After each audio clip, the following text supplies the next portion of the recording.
Rafah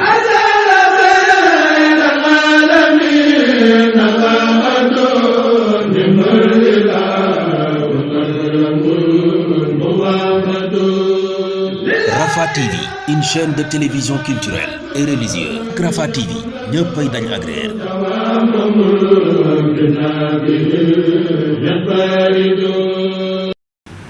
di nuyu mboolem kilifa yëpp di ci ràññee sëriñ Mamour mi nekk sama ginnaaw di ko jox nuyoo bi ngir mu jàllale ko ñi nga xam ne xañ na waroon naa leen tudd te ràññewuma leen di am mbégte rek teew fii ci seen biir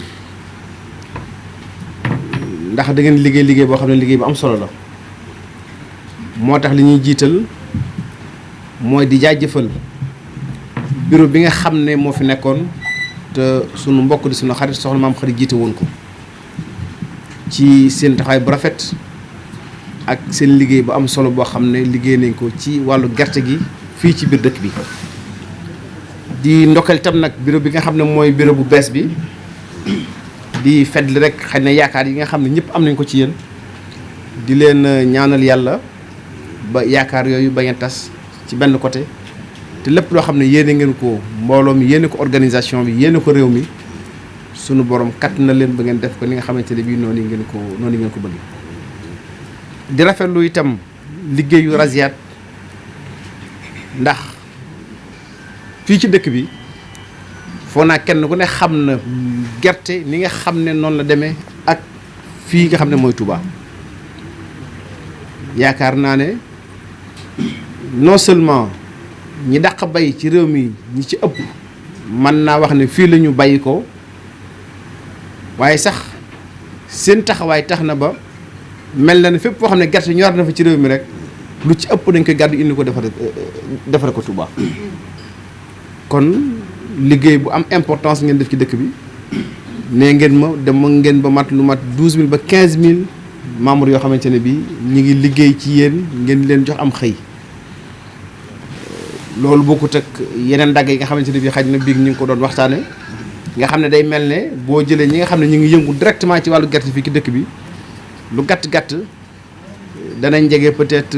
30 à 35000 personnes loolu nag tuutiwut ndax ci waxtu woo xam ne ñu ngi wax wàllu création d'emploi kon am ngeen apport bu rëy boo xam ne bi yéen a koy indi ci koom-koomu réew mi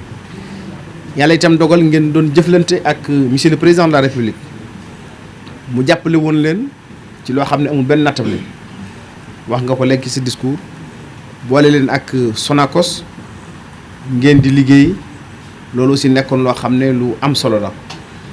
te mu nekkoon mbir moo xam ne mbir mu ko yitteel la ndax yu bari ndax li nga xam ne moo di agriculture naa ci wax sax léegi dafa am importance boo xam ne am na ko ci politique bi nga xamante ne bii mi ngi koy def waaye xëyum ndaw ñi xëyum jigéen ñi ak xëy mi ci biir réew mi dafa gis ne am na contribution boo xam ne mën ngeen ko ci indi ndax boo demee ki dëkk boo xam ne xañ na bëriwul ay industrie yéen ngeen créer de petites unités de production te loolu nekk li nga xam ne xañ na moo gën a dëppoo sax ak suñu koom-koom ndax moo gën a jege askan wi mooy ëpp flexibilité yenn industrie yi nga xamante ne bi yu mag lay doon nga xam ne kon dara du ko ëpp njariñ kon loola moom loolu mu def ci loxoom foog naa ne lu rafet lay doon lu baax lay doon te itam njariñ ñun ñëpp gisoon nañ ko xëy na dem nañ ba ci biir contexte bi tax ba mu am ay jafe-jafe ay nit ñëw ci réew mi di jënd gerte gi ba yéen ngeen am difficulté jënd gerte mais aussi wax nga ko léegi moom tëj nañ frontières yi lu mat 2 mois yoo xamante ne bii xëy na ci booba sax Sonacos li mu amakus néew ci diggante booba ca la ko amoon donc moo tax même xam ne waa jaaxal si ñeen lan moo tax 2 mois yooyu profité wu leen ci pour kam jënd gerte mais nekkul loo xam ne lu simple la bii wax naa leen ko parce que day mel ne da ngay méngale 35000 emplois yi nga xamante ne moom laa tudd léegi ak li nga xamante ne bii mooy 1 million d'agriculteurs bi nga xamante ni ñu ngi ci àll bi aussi di bay ñooñu aussi ñu war a sàmm seen intérêt état kon li war def moo di arbitrer entre li nga xamante ne bii ñoom ñooy liggéey ci wàllu industrie di ci jokk valeur ajoutée di créer ay emploi di fay ay l'impôt ak ñi nga xam ne xëy na ñooy producteurs yi nga xam ne ñoom ñooy bay directement te itam bu njëkk ñu daa jënd gerte gi xëy na ay 190 210 daaw ko sax mat ndax bu naan di jeexee rek dañ koy mbappat jaay ko ci 175 mu daal di jeex. kon loolu arbitrage boobu nag moo sababoon mu tëj frontières yi ngir permettre huileurs yi nga xam ne ñu ngi ci biir Sénégal ñu mën a approvisionné wu ba nga xamante ni employés yooyu danañ ko mën a conserver mais ñi nga xam ne ñi ngi jóge bitim réew aussi di fi dikk loolu adduna si dafa tijjeeku mën a sotti rek jekki-jekki ne génn leen wala amatu leen droit nekk fi loolu si nañ ciy bàyyi xel te loolu ñun war nañ ci xam dara ndax ñaata nit ñoo dëkk Touba gi ñaata nit ñoo dëkk Sénégal nekk bitim réew di fa sutur di fa liggéey Chine googu dong bu ñu fa demee la fa nekk ci ay sénégalais ak la fa nekk ci ay doomi Touba di fa liggéey kenn xamul nu mu toll kon équilibre boobu aussi nañ koy bàyyi xel ndax aussi àdduna si du kenn ku nekk da ngay dund yow rek loo neex def li nga seq ak ay réew di jëflante kenn ku nekk am respect boo xam ne da nga ko jox sa morom mais la ci am solo rek moo di kenn ku nekk day sàmm ay intérêt am sàmm ay intérêt doomam kon ñoom bu ñu fi dikkee aussi andi fi xañ na comme mu bari dem ci àll bi di jëndi gerte lu néew 320 francs baykat yëpp jóg daanaka ñii baax nañ ñun ànd ak ñoom loolu kon xam nga aussi dina am noo xam ne noonu la état bi mën a doxe ngir indi solution ci problème bi loolu nag li ci ëpp solo mooy li ngeen wax léegi mooy toog waxtaan c'est ça la solution ndax ay pexe moom munta ñàkk ay pexe munta ñàkk donc mais foog naa ne toog waxtaan yi bu continuer wala bu fekkoon dakkoon na aussi ñu wéyal ko tàmbali ko na nga ni jëm ca campagne agricole ba waxtu muy dikk foog naa bala ñu ci àgg mën nañu am solution yoo xam ne solution yu durable lay nekk yoo xamante ne bi aussi yéen ci seen wàllu bopp li ngeen war a am ci gerte da ngeen ko mën a am ba mën a conserver emploi yi ngeen am surtout nag ambition bi nga xam ne aussi am ngeen ko mu di formaliser secteur bi ndax loolu dafa am solo mais aussi mu di dem même ba taxawal benn raffinerie boo xamante ne bii bu mag lay nekk donc de plus de 3 milliards foog naa moom nga lim donc loolu aussi foog naa ne day bokk li nga xam ne day participer ci li ñuy woowee donc la relance économique kon foog naa solution mënut a ñàkk am na ay piste de solution yoo xamante ne bii dégagé nañ ko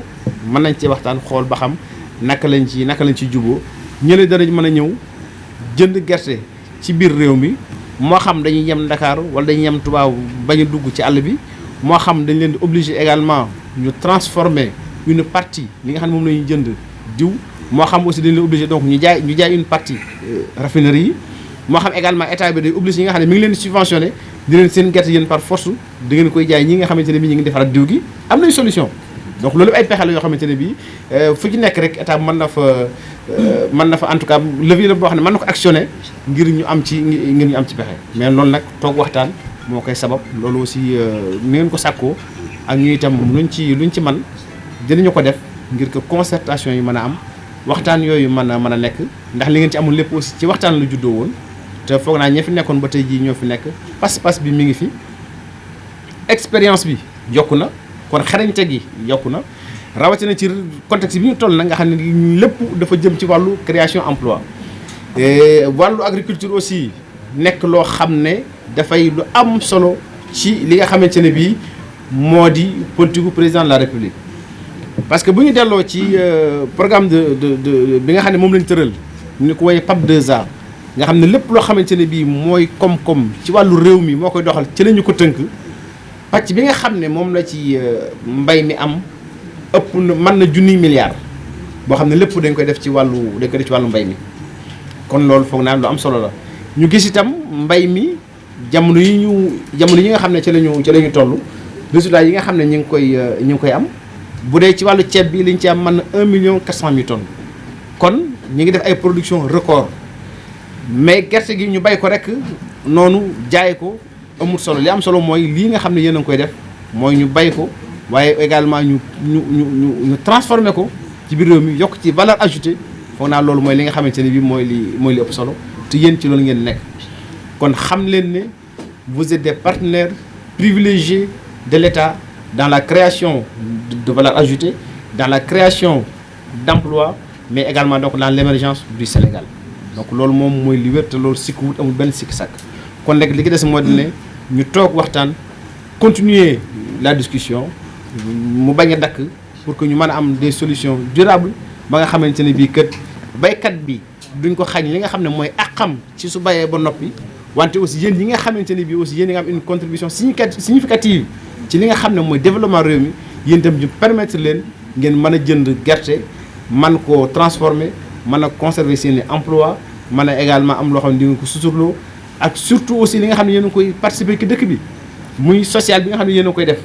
ci sëriñ bi ci màggal yi ci kuréel yi nga xam ne nekk na fi di dimbali ñëpp loolu aussi dafay loo xam ne lu rëy a rëy la parce que solidarité boobu dafay mel ne moom moo téye réew mi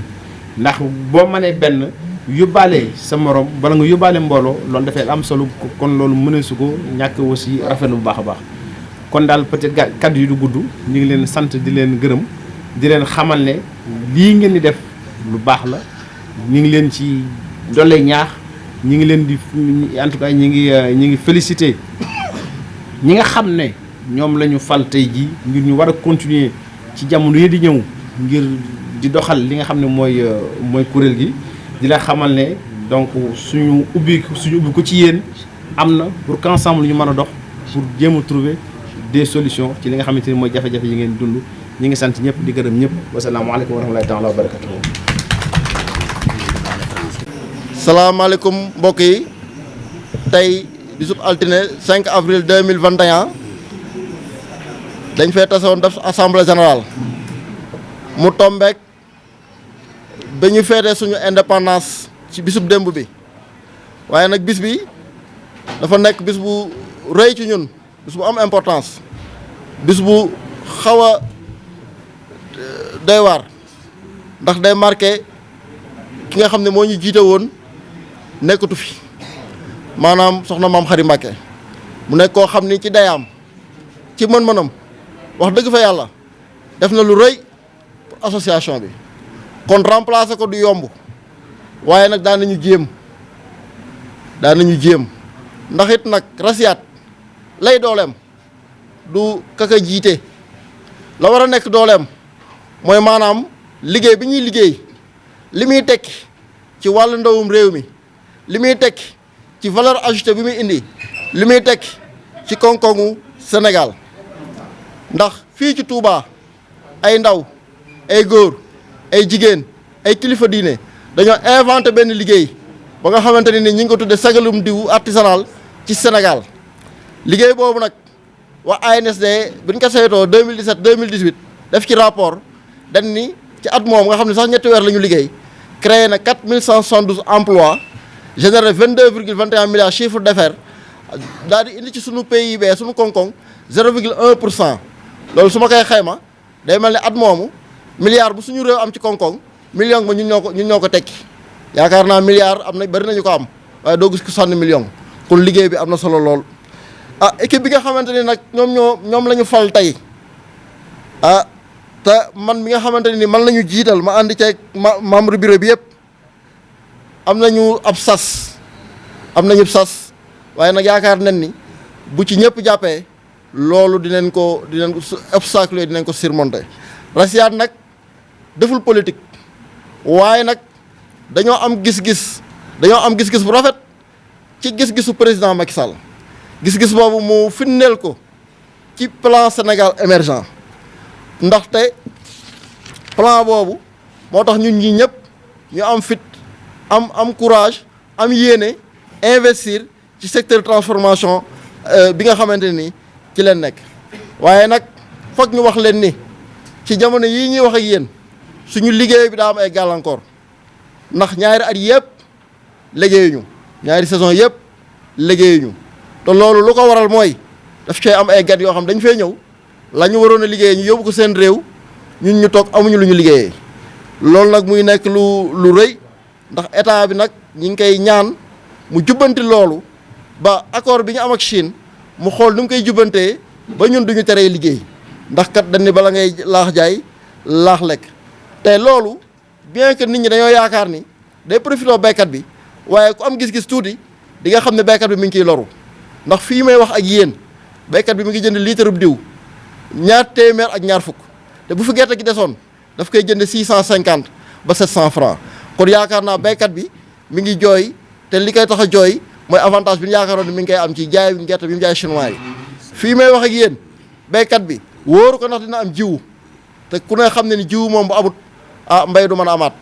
te béykat bi fii may wax ak yéen am njiwam wóorut parce que gerte gu baax gépp dañ ko yóbbu bitim réew kon yaakaar naa état war naa am vision boobu xam ni lii ñuy def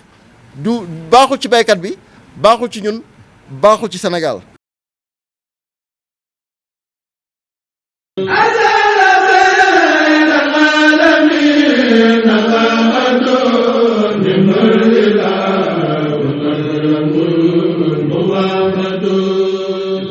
Rafah TV, une chaîne de télévision culturelle et religieuse. Rafah TV, ñëppay dañ agréer.